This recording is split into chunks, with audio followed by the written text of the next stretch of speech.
আমরা সবাই জানি গণেশ পুজোর জন্য বিখ্যাত হলো মুম্বাই, কিন্তু শুধু মুম্বাই নয়, কলকাতার থেকে একটু দূরেও খুব বড় করেই অনেক জাঁকজমক করেই প্রত্যেক বছর পালন হয় গণেশ পুজো।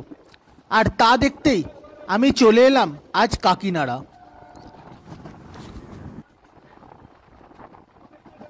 1528 down Shantipur Shialda local is arriving on platform number 2.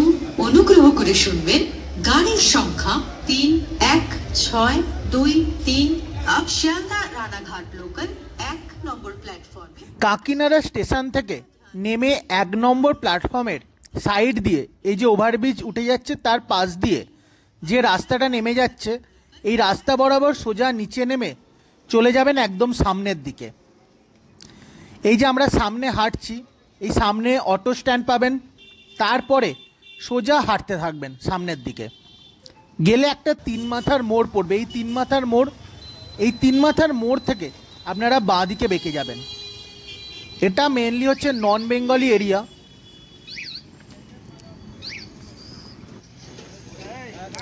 ল্যান্ডমার্কের জন্যে সুবিধা হচ্ছে একদম কোনো দিকে না বেঁকে কোনো অলিতে গলিতে না গিয়ে একদম সোজা হেঁটে যাবেন।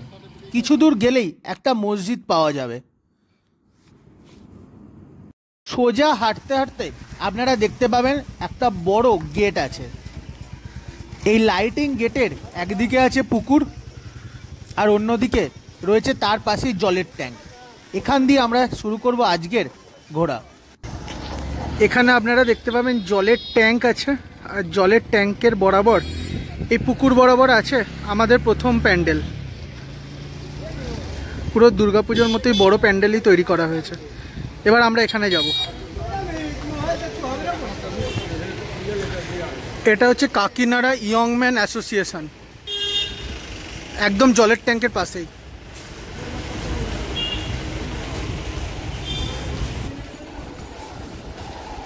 কাকিনাড়া ইয়ং ম্যান অ্যাসোসিয়েশনে এখানে শুধুমাত্র পুজোই নয়, পুজোর সাথে সাথে মেলাও বসেছে খুব।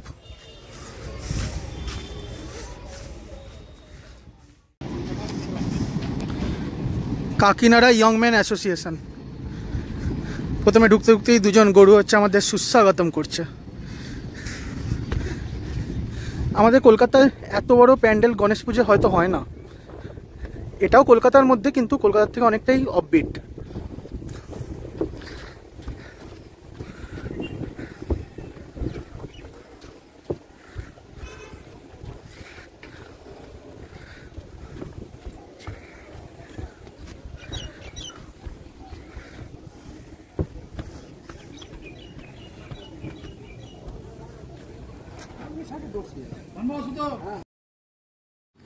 আজকে রাত্রেবেলা প্যান্ডেলের উদ্বোধন আছে, তার আগেই একদম জোর কদমে এখন কাজ চলছে। পুরো কমপ্লিট হয়ে ওঠেনি প্যান্ডেল সাজানো, কিন্তু পুজো হয়ে গেছে আর দারুণ লাগছে। ঠাকুরটা সত্যি অসাধারণ বানিয়েছেন।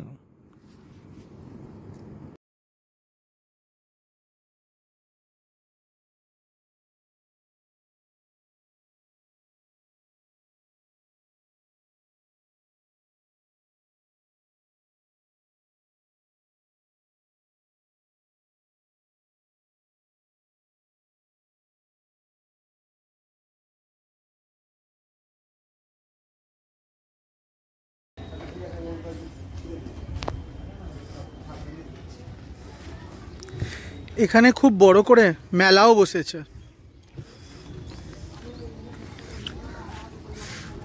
মকটেল কাউন্টারও আছে, বেশ বড় করে মেলা বসেছে। এখানে ঠাকুর 31 তারিখ অবধি থাকবে, 31 আগস্ট অবধি। আর আজকে রাত্রেবেলা হচ্ছে শুভ উদ্বোধন।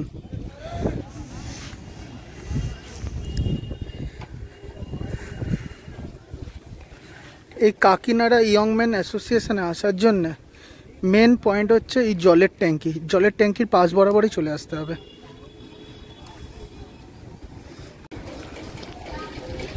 কাকিনাড়া ইয়ং ম্যান অ্যাসোসিয়েশন থেকে বেরিয়ে এবার চলে যাব সামনের দিকে। এখানে ক্যাম্পাকোলার অনেক স্টল বসেছে। মুম্বাইয়ের পুজো হলেও আম্বানির স্টল কিন্তু ওয়েস্ট বেঙ্গলেও প্রত্যেকটা জায়গাতে রয়েছে।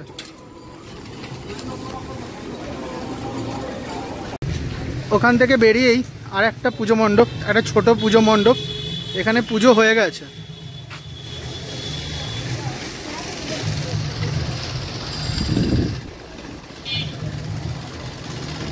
এই পুজো মণ্ডপ থেকে বেরিয়ে একদম সোজা রাস্তা বরাবর হাঁটতে থাকবেন। সোজা রাস্তা বরাবর হাঁটলেই অনেকগুলো পুজো আছে এখানে পরপর।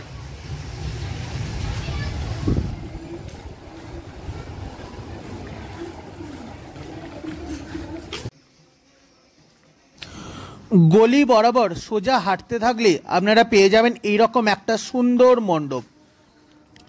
এই প্যান্ডেলটি মেনলি তৈরি হয়েছে শোলা আর রাংতা দিয়ে। এত ছোট গলির মধ্যে এত বড় আর এত সুন্দর প্যান্ডেল জাস্ট ভাবা যায় না। শুধু কাজগুলো দেখুন প্যান্ডেলের, কোনো মতেই বোঝা যাবে না যে এটা গণেশ পুজোর প্যান্ডেল।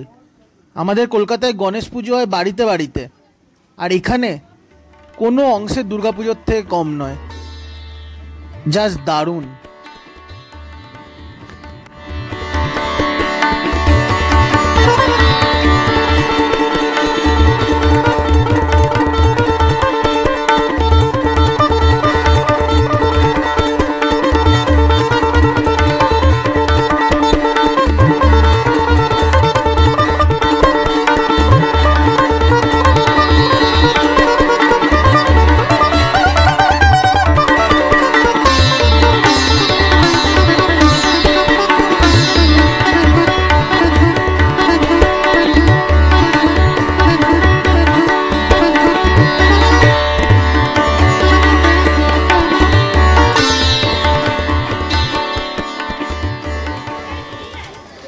প্রতিটা হাতের কাজ খুব নিখুঁত।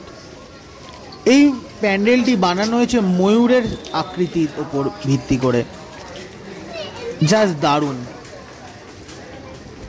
আপনারা যারা যারা এখনো অবধি আসেননি বা এই জায়গার খবর জানেন না, তারা অবশ্যই একবার আসুন। এখানে সমস্ত প্যান্ডেলে ঠাকুর থাকবে 31 আগস্ট অবধি, এখনও প্রায় 3 থেকে 4 দিন। আমরা এখান থেকে বেরিয়ে আবার সোজা যে রাস্তা বরাবর এসেছি সেই রাস্তা বরাবর সোজা হেঁটে যাব। এখান থেকে দেখে আমরা চলে যাব একদম সামনের দিকে। কোনো দিকে বাঁকার কিছু নেই। এখানে প্রত্যেকটা অলিতে গলিতে অনেক অনেক ঠাকুর, কিন্তু আমি কম সময় সেগুলোই দেখাচ্ছি যেগুলো হচ্ছে যে খুব বিশেষত্ব।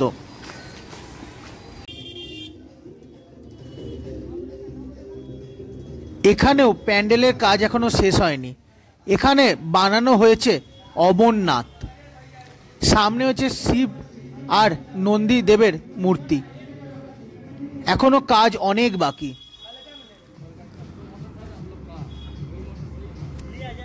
অবশ্যই গণেশ পুজোর জন্য মুম্বাই বিখ্যাত, কিন্তু কলকাতাও কোনো অংশেই কম নয়। কি সুন্দর সুন্দর প্যান্ডেল তৈরি হয়েছে এখানে।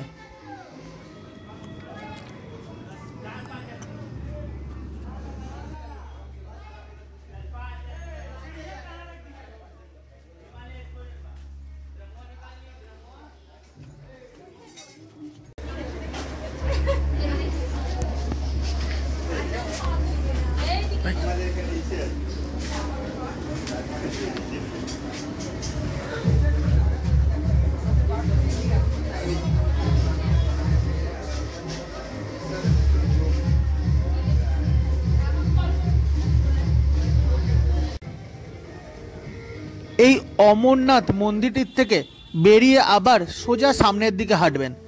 প্রত্যেকটা প্যান্ডেলের মধ্যে ডিস্টেন্স 100 মিটারেরও নয়, তার থেকেও কম। এখানে বানানো হয়েছে তামিলনাড়ুর আদিযোগী।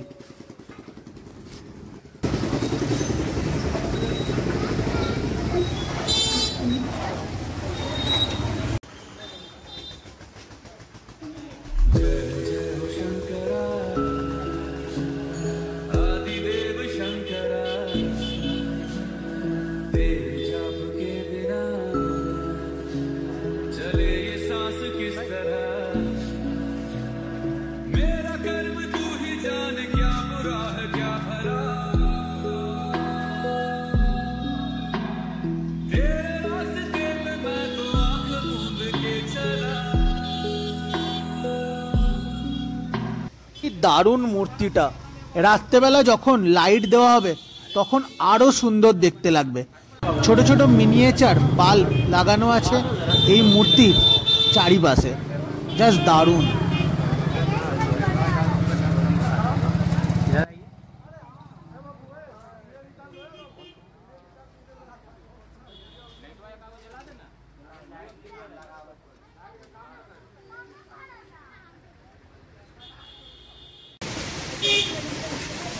এই আদি যোগীর প্যান্ডেলটি দেখে আপনারা একদম সোজা সেই প্যান্ডেলের পাশ দিয়ে চলে আসবেন সামনের দিকে। এখানে পরপর দুখানা প্যান্ডেল আছে আর দুটোই খুব সুন্দর। এখানে যে লাইটের যে পোস্টগুলো দেখা যাচ্ছে এই লাইট বরাবর আপনারা সামনের দিকে এগিয়ে চলে আসবেন। এইখানের মূর্তিটাও জাস্ট দারুণ হয়েছে, জাস্ট দারুণ।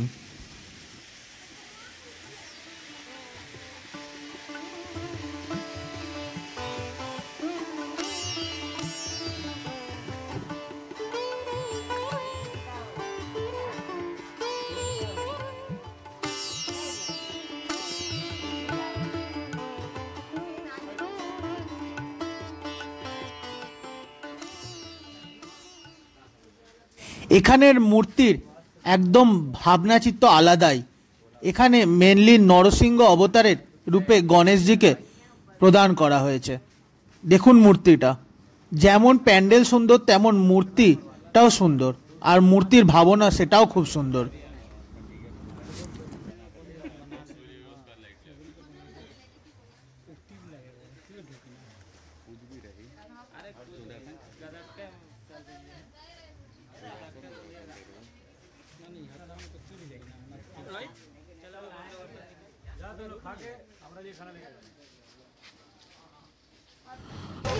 এই প্যান্ডেলটি দেখে আপনারা একদম সামনের দিকে, ওই প্যান্ডেলের পিছন দিক দিয়ে সামনের দিকে চলে আসবেন। এটা হচ্ছে এই গলি সব থেকে লাস্ট থিম করা হচ্ছে প্যান্ডেল, এখনো শেষ হয়নি। এখানে বানানো হচ্ছে তিরুপতি মন্দিরের আদলে প্যান্ডেলটি, কিন্তু এখনো এদের কাজ অনেক বাকি। আমি যখন গেছিলাম তখন এদের কাজ চলছিল, কিন্তু সাথে ভেতরে পুজোও হচ্ছিল। এখানে প্যান্ডেলটির সাথে দেখুন যে মূর্তিটি আছে, মূর্তিটাও কি সুন্দর, দারুণ জাস্ট। এখানে যে গণেশের সাথে যে ইঁদুরকে রাখা হয়েছে, ইঁদুরের বদলে এখানে রাখা হয়েছে গরু মাতাকে, গোমাতাকে।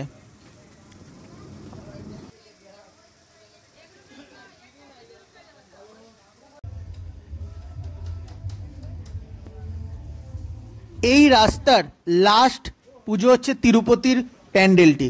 তিরুপতির আদলে তৈরি প্যান্ডেলটি দেখে আবার আপনারা যে রাস্তা বরাবর গেছিলেন সেই রাস্তা বরাবর ব্যাক করবেন, ব্যাক করে চলে আসবেন আদি যোগীর প্যান্ডেলের কাছে। এই আদি যোগীর প্যান্ডেল থেকে এবার আমরা যাব সোজা, তার মানে আদি যোগীর থেকে সামনে গিয়ে দুটো পরপর প্যান্ডেল পেয়েছিলাম, তারপর আবার পিছনে এলাম। এখানেও এক আলাদাই রকম প্যান্ডেল হয়েছে। দেখুন এখানে বিভিন্ন রকমের পাখি এবং খরগোশ রাখা আছে, আর এর মধ্যেই রাখা হয়েছে গণেশ দেবতাকে। দারুণ।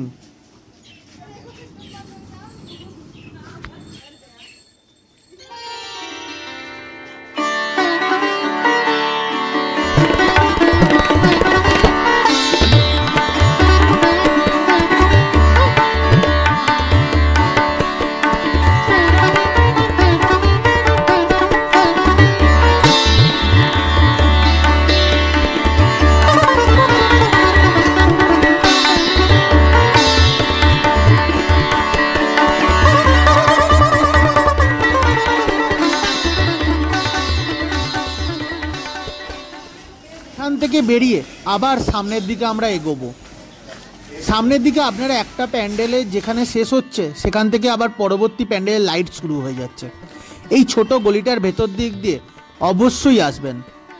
এই প্যান্ডেলটা আমি অবশ্যই রেকমেন্ডেড করব, খুব সুন্দর হয়েছে। প্যান্ডেলটা হচ্ছে যে একটু অড দিকে, অন্যান্যগুলো যে লাইন বরাবর আছে তার থেকে একটু সরে, কিন্তু এই প্যান্ডেলটা অবশ্যই আসবেন। এই প্যান্ডেলটার ভেতরের প্রতিমাটা দেখুন, পুরো আলাদাই রকমের প্রতিমা, কি সুন্দর প্রতিমাটা।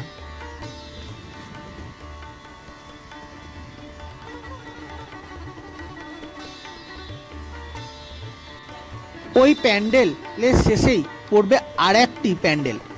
এই প্যান্ডেলের যে থিম সেটা সত্যি আলাদা। এটি বানানো হয়েছে মহাকুম্ভের ওপর ভিত্তি করে। এখানে যে মন্দিরটি দেখানো হয়েছে সেই মন্দিরটির ভিডিও, অরিজিনাল ভিডিও এই চ্যানেলে অবশ্যই আছে, সেই চ্যানেলে এই ভিডিওটিকে অবশ্যই দেখবেন। এটা হচ্ছে নাগ বাসুকি মন্দিরের আদলে তোলা এই থিম। সাইডের যে মন্দিরটি দেখা যাচ্ছে ওটা নাগ বাসুকি মন্দির। আর এখানে মহাকুম্ভের এবছর হয়েছিল 2025-এ মহাকুম্ভ, সেই মহাকুম্ভের ওপর ভিত্তি করে এই থিমটি তৈরি হয়েছে।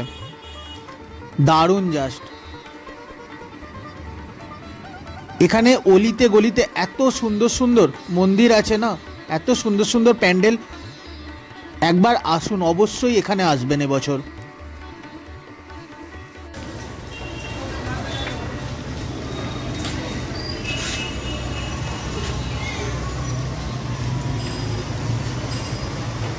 মহাকুম্ভের প্যান্ডেলটি দেখেই বাইরে বেরিয়ে তার অপোজিট দিকে পেয়ে যাবেন এই প্যান্ডেলটি।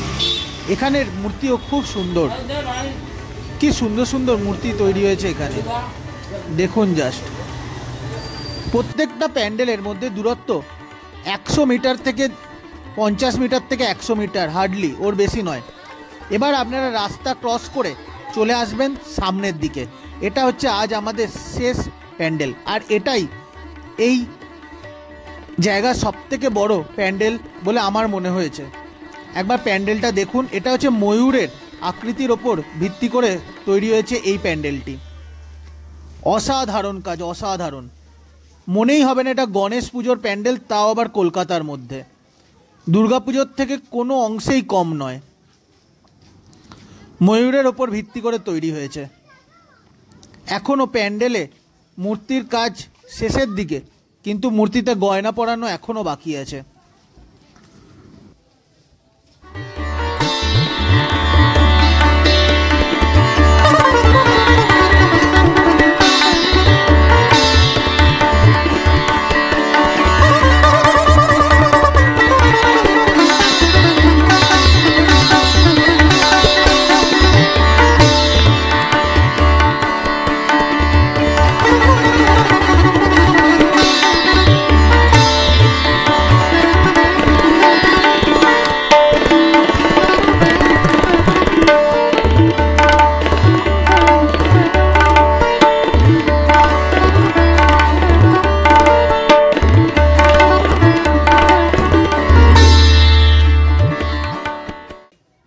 কাকিনাড়ার অলিতে গলিতে অনেক অনেক গণেশ পুজো হয়। একটা ভিডিওতে কখনোই তা দেখানো সম্ভবপর নয়। আমার প্রথমবার, আমার এসে খুব ভালো লেগেছে। আপনারা অবশ্যই আসুন। 31 পর্যন্ত প্রত্যেকটা মণ্ডপেই ঠাকুর থাকবেন। কেমন লাগলো আজকের ভিডিওটি অবশ্যই কমেন্ট বক্সে জানাবেন। আর এরকম সুন্দর সুন্দর ভিডিও দেখার জন্যে চ্যানেলটিকে সাবস্ক্রাইব করে অবশ্যই পাশে থাকবেন।